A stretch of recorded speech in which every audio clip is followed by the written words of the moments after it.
اور سر ایک بڑی دردناک حدیث ہے ابو ذر غفاری کے پاس، وہ حاکم میں ہی ہے، المستدرک الحاکم میں.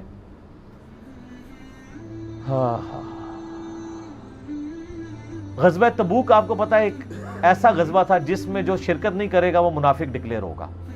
قرآن میں فتویٰ آ گیا تھا. اس سے پہلے کبھی نفیر عام نہیں تھی. یہ پہلا اور آخری موقع تھا کیونکہ رومن امپائر سے ٹکرانا تھا. سپر پاور تھی دنیا کی، 1.5 لاکھ کی فوج لے کے کیسرے روم بارڈر پہ آ گیا تھا عرب کے. تو نبی علیہ السلام نے اناؤنسمنٹ کی کہ بھئی اب سب نے جانا ہے، جو نہیں جائے گا منافق شمار ہوگا، الا یہ کہ کسی کے پاس ریسورسز نہ ہو، یا کوئی مریض ہو، یا کوئی عورت ہو، یا کوئی معذور ہو. منافقین آگے بہانے کر رہے تھے. کچھ سادہ لوگ مسلمان بھی اس کا حصہ بن گئے. بخاری مسلم میں 3 اصحاب کی توبہ کا واقعہ بھی موجود ہے، وہ بھی میری ویڈیو ریکارڈڈ ہے. تو کعب بن مالک کی رضی اللہ تعالیٰ عنہ علیہ السلام، کچھ لوگ جو ہیں وہ یعنی اپنے ان معاملات کی وجہ سے کچھ پیچھے بھی رہ گئے.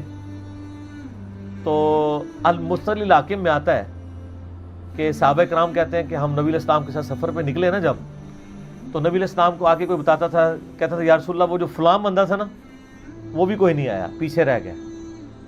تو آپ علیہ السلام پرواہ نہیں کرتے تھے. پھر بتایا گیا یا رسول اللہ وہ بھی کوئی نہیں، یعنی جڑے نعرے مارتے سن اچے اچے جدوں ایتھے کسی نے دسایا جائے کہ سر وہ تہاڈا پکا جڑا یار ہے بیلی وہ بھی کوئی نہیں جے. تو حضور علیہ السلام کو لوگ نا فیڈ بیک دیتے یا رسول اللہ وہ بھی غائب ہے، وہ بھی نہیں آیا. اب 30,000 کے لشکر میں آپ نے کوئی ریکارڈ تو نہیں رکھا تھا، رجسٹر تھا، لیکن کدھر 30,000 بندوں میں کدھر کوئی رکھ سکتا ہے صاحب اس طرح. یا رسول اللہ وہ بھی رہ گیا، وہ بھی. تو حضور علیہ السلام کہتے ٹھیک. آپ فرماتے تھے اللہ چاہے گا تو آ جائے گا، نہیں آئے گا تو نہیں آئے. تو کسی نے کہا کہ وہ ابو ذر غفاری بھی پیچھے رہ گئے. آیا اور ابو ذر کو اس کے اونٹ نے روک لیا.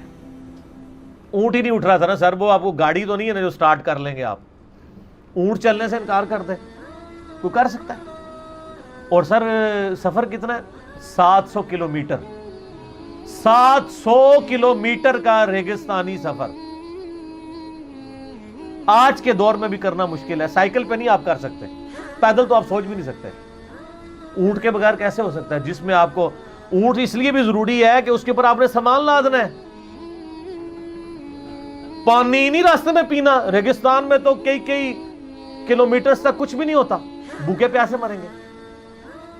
پھر آپ قافلے سے بھی جدا ہیں. تو ابو ذر غفاری کوشش کرتے رہے کس طریقے اونٹ، اسی دوران قافلہ نکل گیا آگے تو وہ اونٹ اٹھا ہی نہیں ہے. تو حضرت ابو ذر غفاری نے اپنا سامان اپنی پیٹھ پہ لاد لیا، پیدل چل پڑے ریگستانی سفر میں. حاکم کی روایت ہے کہ ہم نے دیکھا دور سے ایک اکیلا شخص آ رہا ہے جس کی پیٹھ کے اوپر بورا لدا ہوا ہے. تو نبی علیہ السلام کی آپ محبت دیکھیں، آپ نے فرمایا کہ تو ابو ذر ہو جا، یعنی جو آنے والا شخص ہے تو ابو ذر ہو. یعنی حضور نے خواہش کا اظہار کیا. آپ کو نظر تو نہیں آ رہا تھا یہ کون آ رہا ہے، آپ کی محبت. آپ کو پتا تھا ابو ذر غفاری نہیں رہ سکتا پیچھے. تو صحابہ کہتے ہیں آپ نے فرمایا تو ابو ذر ہو جا. تو صحابہ کہتے ہیں تھوڑی دیر بعد جب وہ قریب آئے تو ہم نے پہچان لیا ابو ذر غفاری ہیں. تو جب ہم نے پہچان لیا نا تو حضور علیہ السلام نے ان کے پہنچنے سے پہلے آپ نے فرمایا ابو ذر کو دیکھو اکیلا آ رہا ہے، اکیلے ہی دنیا سے جائے گا اور قیامت دن بھی اکیلا اٹھایا جائے گا. دنیا سے کیا کہہ رہے گے. صحیح بخاری میں آتا ہے کہ حضرت عثمان غنی رضی اللہ عنہ کے دور میں چکے. یہ اس حدیث کا بھی کچھ حصہ باقی ہے، میں بعد میں بیان کروں گا. پہلے میں اس کو کنکلوڈ کر لوں کہ صحیح بخاری میں آتا ہے کہ حضرت ابو ذر غفاری شام چلے گئے تھے. وہاں پہ چونکہ گورنر تھے حضرت معاویہ رضی اللہ تعالیٰ عنہ. وہ قرآن کی وہ جو سورہ توبہ کی آیات ہے نا کہ جو لوگ سونا اور چاندی جوڑ کے رکھتے ہیں یہ گرم کر کے ان کی پیٹھوں پہ، ان کے ماتھے کے اوپر لگایا جائے گا قیامت والے دن. تو وہ یہ آیت پڑھا کرتے تھے اور حضرت معاویہ سے ان کا جھگڑا رہتا تھا کہ تم لوگ جو یہ مال جوڑ رہے ہو نا اور یہ اتنے خزانے تم لوگوں نے بنا لیے ہیں، یہ نبی علیہ السلام کی تعلیمات کے خلاف ہے. تو حضرت معاویہ کہتے تھے یہ تو اہل کتاب کے بارے میں آیات نازل ہوئی ہیں، تو وہ کہتے تھے نہیں، یہ سب کے بارے میں ہے۔ اب شرعی حکم یہ ہے کہ مال آپ جوڑ سکتے ہیں اگر آپ زکوٰۃ دے رہے ہیں، لیکن یہ پسندیدہ نہیں ہے، طریقہ نبوت یہ نہیں ہے۔ نبی علیہ السلام نہیں جوڑ سکتے تھے، پوری زندگی زکوٰۃ دینے کی نوبت نہیں آئی ہے، حالانکہ خمس ملتا تھا، خیرات کرتے تھے۔ ابو ذر غفاری کا جھگڑا یہ تھا کہ تم تو نبی کے اصحاب ہو، تم لوگوں کو یہ زیب ہی نہیں دیتا کہ تم لوگ اس طرح کے محلات میں رہو اور اس طرح مال جوڑو۔ تو اب چونکہ سینئر صحابی تھے، ان کو ہاتھ ڈالنا بھی آسان نہیں تھا، پھر نبی علیہ السلام نے فرمایا ہو کہ اس سے زیادہ سچا انسان ہی کوئی نہیں، تو حضرت معاویہ نے خط لکھا حضرت عثمان کو کہ جی اس بندے سے میری جان چھڑائے نا، اس کو آپ واپس بلائیں۔ تو حضرت معاویہ نے جب خط لکھا تو حضرت عثمان نے ان کو کہا تم مدینہ شریف واپس آ جاؤ۔ مدینہ شریف جب یہ واپس آئے تو صحیح بخاری میں آتا ہے کہ لوگوں کا جھمگٹا لگ گیا بزرگ غفاری کے گرد، لوگوں کو پتا تھا کہ تو بڑا یعنی زہد والا بندہ ہے۔ تو ابو ذر غفاری وہی حدیثیں سنایا کرتے تھے کہ حضور نے فرمایا یہ پہاڑ سونے کے برابر ہو تو میں خیرات کر دوں گا، جبکہ باقی صاحب کہتے تھے کہ مال جوڑنا جائز ہے اگر زکوٰۃ کوئی دیتا رہے۔ وہ یہ کہتے تھے کہ یار یہ تم لوگوں کو تو زیب نہیں نہ دیتا، یار تم لوگ تو یہ باتیں نہ کرو، تم لوگ نبی کی صحبت یافتہ ہو، تم لوگوں کو تو زہد ہونی چاہیے تم لوگوں کی زندگی میں۔ اب لوگوں کا ہجوم ان کے گرد لگ گیا، اور پھر حضرت عثمان نے ان کو خلیفہ وقت بلایا اور کہا کہ یار تو خود ہی مدینہ شریف چھوڑ کے یہاں سے چلا جا، تیری وجہ سے فتنہ کھڑا ہو گیا۔ تو حضرت عثمان نے کہا میں نے تو نبی علیہ السلام سے سنا تھا کہ حکمرانوں کی اطاعت کرنا، صبر کر لینا۔ تو ایک زبدہ نامی کا ایک گاؤں تھا مدینہ شریف کے پاس، شہر سے ہٹ کے، تو وہ پھر وہاں پہ ہجرت کر گئے۔ آپ دیکھیں ریونج کیسا تھا، لوگ کتنے ڈرے ہوئے تھے کہ ابو ذر اپنی بوڑھا شخص 80-90 سال کا بابا اپنی ایک بڑھیا بیوی کو لے کے اس عمر میں شہر بدر ہو رہا ہے اکیلا۔ آج نہیں آپ سوچ سکتے کسی جگہ آپ اکیلے جا کے پڑاؤ کریں، کسی بیابان کے اندر، ریگستان کے اندر۔ اس زمانے میں آپ سوچ رہے، آج کل بھی آپ مدینہ شریف کے گرد چلے جائیں تو آپ وہاں نہیں ایک رات بھی نہیں گزار سکتے۔ تو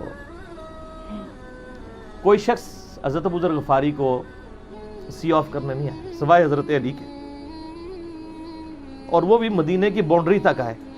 ان کو پتا تھا ان کے سٹانس کے بارے میں، اور حضرت علی نے ان کو جب سی آف کیا تو کہا کہ میں چونکہ حکمران وقت کی اطاعت کا پابند ہوں، میں مدینے کی باؤنڈری سے باہر نہیں جاؤں گا۔ اگر مجھے کوئی اس طرح کا یعنی حکم کی اجازت مل جاتی تو میں تیرے ساتھ جاتا۔ ایران والوں نے حضرت علی علیہ السلام کے زندگی کے آخری 10 سال کے اوپر ایک فلم بنائی ہے، امام علی علیہ السلام۔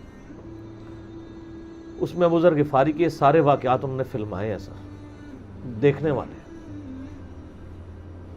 جب مولا علی چھوڑنے آتے ہیں، پھر جو ان کی ڈیبیٹس ہوتی ہیں مدینہ شریف میں لوگوں کے ساتھ، وہ ساری انہوں نے ویڈیو میں فلما دی۔ پھر یہ چلے گئے وہاں پہ رہنے شروع ہو گئے۔ اب اس حدیث کی طرف واپس آ جائیں جو فرمایا آپ علیہ السلام نے اکیلے ہی مرے گا، تو ابو ذر غفاری، اس حاکم کی روایت میں آتا ہے ابو ذر غفاری کی موت کا وقت قریب آ گیا، صرف بیوی ہے پاس۔ بیوی نے رونا شروع کر دیا کہ حضرت آپ فوت ہو گئے، آپ کو کفن کون دے گا، آپ کو غسل کون دے گا، آپ کو دفنائے گا کون، میں عورت ذات کیا کر سکتی ہوں۔ حضرت ابو ذر نے کہا کہ نبی علیہ السلام سے میں نے سنا تھا کہ تو اکیلا مرے گا، پھر مسلمانوں کا ایک قافلہ وہاں سے گزرے گا جو تجھے کفن دے کے دفنائے گا اور جنازہ بھی پڑھے گا۔ تو نے فکر نہیں کرنی، جب میں مر جاؤں تو میری لاش کو چوراہے پہ رکھ دینا، گزرگاہ پہ، جو یعنی مدینہ کی طرف راستہ آتا تھا گاؤں ایریا سے گزر کے، اللہ میرا بندوبست کر دے گا۔ وہی ہوا کہ ان کے مرنے کے بعد مسلمانوں کا ایک قافلہ دور سے آ رہا تھا. تو اسی مستقل حاکم کی حدیث میں آتا ہے کہ سر قافلہ بھی سنے پھر کون ہے؟ عبداللہ ابن مسعود رضی اللہ عنہ. ابو ذر غفاری بھی زہد کے امام، ابن مسعود بھی زہد کے امام، ابو درداء بھی زہد کے امام.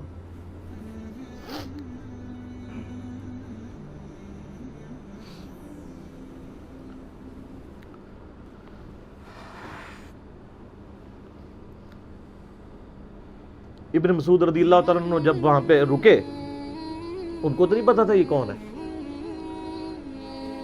تو انہوں نے کہا بی بی کیا ہوا؟ ان کا میرا خامند مر گیا ہے. ان کا یہ کون ہے؟ تو انہوں نے کہا ابو ذر غفاری. عبداللہ ابن مسعود کی چیخ نکل گئی، چیخ ماری انہوں نے. ان کا واہ. اللہ کے نبی نے فرمایا تھا کہ ابو ذر اکیلا آ رہا ہے تبوک کے موقع پہ، دنیا سے بھی اکیلا جائے گا،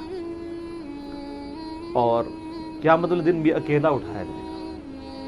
یعنی اب اسی سرزمین سے ہی اس نے اٹھنا ہے نا، ہر بندے نے اپنی قبر سے اٹھنا ہے.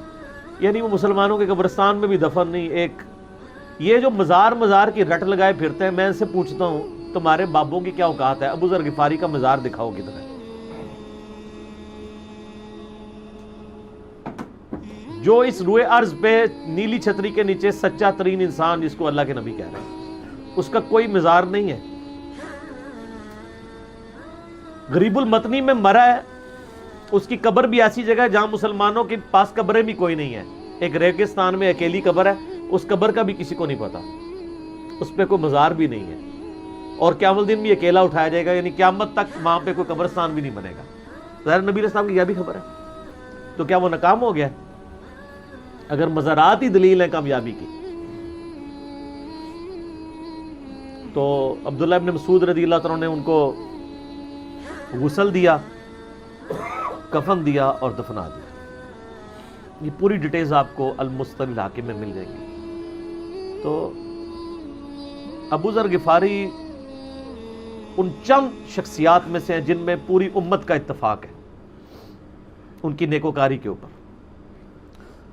شیعہ بھی ان کو بہت رسپیکٹ دیتے ہیں، اہل سنت بھی دیتے ہیں، صوفیاء کے ہاں بھی ان کو امام مانا جاتا ہے زہد کی وجہ سے. آپ تصوف کی جتنی کتابیں پڑھیں، چاہے امام غزالی کی ہوں، رسالہ الشیریہ پڑھیں، اور لوگوں کو بھی پڑھنا شروع کریں، تو ابو ذر غفاری آپ کو زہد کے امام کے طور پہ ملیں گے کہ ان کی زندگی میں یعنی یہ زہد تھا کہ انہوں نے کس طرح کی زندگی گزاری ہے. سر لوگ مجمع میں مرتے ہیں، ان کو یاد کوئی نہیں کرتا. اور ابو ذر غفاری کو آج بھی دنیا یاد کر رہی ہے، ہم بھی یاد کر رہے ہیں رضی اللہ تعالیٰ عنہ وعلیہ السلام.